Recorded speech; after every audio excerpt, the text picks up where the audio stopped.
आत्मा को देखा जाए।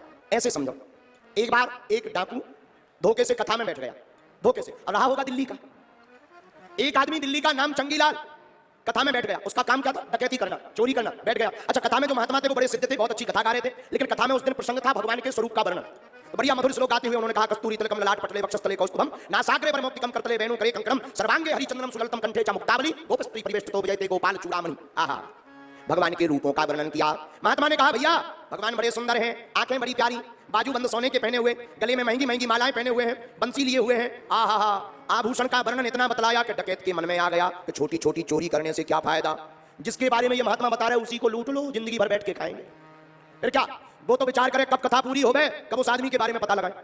कथा 2-3 घंटे बाद पूरी हुई। पंडित जी ने अपना सामान लिया, पुराना जमाना, और कर रहे होंगे यही खादर में कथा जंगल में।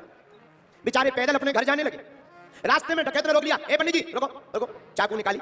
जिसके बारे में तुम कथा में बता रहे थे कि कोई बांके बिहारी नाम का सेठ है, वो बड़ा माल पानी वाला आदमी, कहाँ रहता है, पता बताओ, पता बताओ। पंडित जी बोले, वो भगवान है भगवान। अरे ज्यादा होशियारी मत दो वरना चाकू मार देंगे।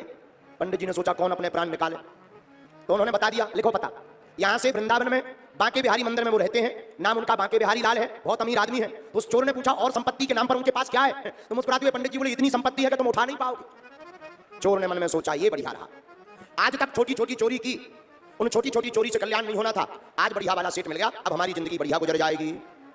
सोई वो चोर वृंदावन गया, नाम पूछा, क्यों भैया यहाँ कोई बांके बिहारी सेठ रहते हैं? वृंदावन वाले बोले, भैया यहाँ बांके बिहारी सेठ तो नहीं, पर एक बांके बिहारी जी का मंदिर है। उसने सोचा वही बताओ, वही होंगे। मंदिर में गया, भगवान के रूप को देखा।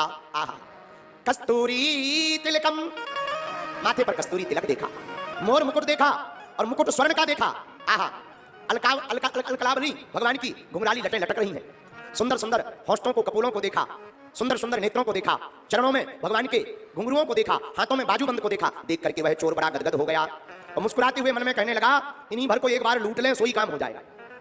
अब उसने पुजारी जी से प्रार्थना की, पंडित जी हमको यहाँ सेवा करनी है, जो झाड़ू वाले लगाते हैं उन्हीं के साथ में। पंडित जी ने कहा, भाई रुक जाओ।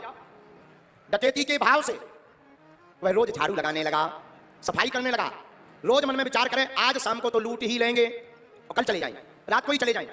लेकिन रोज मन में विचार करे, सोना कितने का होगा, चांदी कितने की होगी, रोज हिसाब किताब लगावे, झाड़ू लगावे, पोछा लगावे। आहा, धीरे धीरे कब 40 वर्ष बीत गए पता नहीं लगा। 40 साल बाद वृद्ध हो गया, वृद्ध होकर के वहीं झोपड़ी बनाकर रहने लगा। लेकिन आज भी उसके मन ने चोरी करने का भाव नहीं छोड़ा। बोले चाहे जो हो जाए, चोरी तो यहीं करेंगे। एक दिन जब उम्र ढल गई, आंखों से ठीक दिखाई पड़ना भी मुश्किल हो गया, एक दिन स्वयं बांके बिहारी साहूकार का भेष बनाकर सोना चांदी पहन करके उसके दरवाजे पर पहुंच गए।